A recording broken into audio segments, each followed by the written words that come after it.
Now, our report leans on the latest climate science and tells a story of interconnectedness of the food system in resolving the planetary crisis. We move beyond the carbon tunnel vision and look at the problem holistically. The Plant-Based Treaty presents a pathway to realign with both planetary and social boundaries, steering us towards an ecologically safe and socially just global food system. Food accounts for a third of our greenhouse gas emissions, and most of those come from meat, dairy, and eggs. And so even if we end fossil fuels today, our food emissions on their own are going to take temperatures above the 1.5 degree and 2 degree target of the Paris Agreement, making it completely impossible. A lot of focus is on fossil fuels and phasing them down or ending them, keeping them in the ground, but there's not really a discussion around food. And so that is why we have been at COP28 for the last 2 weeks, making the case for a global plant-based treaty that would see us address those emissions and wider impacts from the food system, such as biodiversity loss, water use, nitrogen and phosphorus pollution. And so what we're asking for is a global agreement where we would halt further expansion of animal agriculture and we would shift towards a plant-based food system along with the rewilding. And so we want a global agreement, and we've been doing that by creating bottom-up pressure from endorsements from individuals, businesses, groups and cities. So 22 cities have already endorsed this call to action. And London isn't one of them so far. Do you feel progress is being made, and why? What is the case for London signing up to this? Why is it so important? We'd love London to sign onto the Plant-Based Treaty and join Edinburgh, Norwich, Haywards Heath and Lambeth. Lambeth were the first London borough to endorse in October. Because food emissions are such a big topic that needs to be addressed, we think that, London could be a world leader and influence not only the rest of the country and national government, but globally. We do need these world leading cities to step up. And we know that London's not afraid to take action, bold action. We've seen that with ULEZ and a lot of controversy surrounding that. So we know that London's willing to do these actions that are necessary, and food emissions are necessary.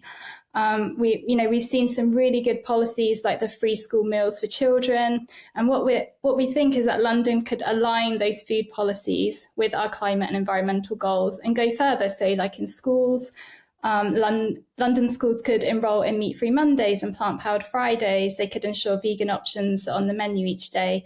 They could introduce things like carbon labelling and sort of take children and parents on this journey and the wider community.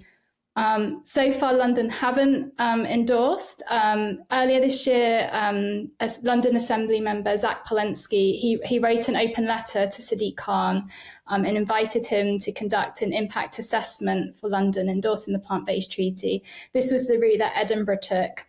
Edinburgh first examined the treaty and all the detailed proposals and then looked at how they could implement things citywide. So they did endorse the treaty, and in January, Edinburgh will release their plant-based food strategy for the city. And as the capital of Scotland have done it, and so we want London to join them and help just bring this change to all of the community. When we look at Lambeth, they were the first borough to endorse. They are creating new policies. They are looking at vegetable and fruit vouchers for low-income communities, and they're just looking at how they can promote healthy plant-based foods because they recognise it will benefit the climate and environment, but also the health of Londoners. Lambeth has been the first to sign up. Can you tell us, for the boroughs that are signing up, and if London signs up like Edinburgh has, what are the sort of immediate next steps? Because I know a lot of people out there, even with the information that you've laid out, will hear, oh, well, that's completely impossible for London to go meat-free. That's not going to happen. And obviously that's not what the next steps look like. So could you just explain what it is that Lambeth has signed up to, essentially? What are the changes that they're going to be bringing about? And if London does sign up, what's the kind of step-by-step process and the longer-term goal here? So if London endorsed the Plant-Based Treaty, one of the first things they could do is calculate food emissions, the consumption-based food emissions, because often when councils are calculating emissions, we're looking at the production. And because food is imported, we're we're just completely missing them out of the equation. So first thing is to calculate those emissions and look at the impact from food and meat and dairy, because they disproportionately have a higher amount of emissions. So then we know like what we're dealing with, and we can look at strategies to try and reduce those emissions.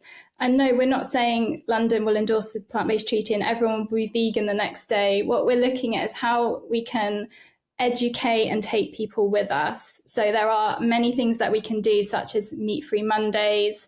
We can make public events plant-based. We can also introduce plant-based defaults. These have been successful in businesses that have introduced them. So for example, instead of having dairy as the default milk in a coffee, it could instead be oat milk. So we can make all these small changes that help take everyone along with us. Lambeth Endorse, because they have done so to acknowledge the impact of food on our environment, our climate emissions, biodiversity. So they are agreeing that we do need this global agreement. And so they want to add support to that, along with the other 21 cities. And so they are delivering programs that will help increase accessibility to plant-based food. So make them more normalized, give people more access to them. And so they're looking at school-based activities, local fruit and vegetable vouchers, and just how they can provide education to the public. Because I think, as we see with other things, like we, as communities, we are willing to take climate action. We all know to switch off the lights, to turn off the taps. And we do this because we've had public education. And if you look during the COVID pandemic, we all made sacrifices. We went into lockdown. We had to separate from our families in many cases, but we were willing to do it because we knew it was necessary. And so when it comes to food emissions, if we can provide public education, people will be willing to make those changes so that we can lower our impacts, because at the end of the day, we're talking about the future safety of our planet, and we all want to live in safety.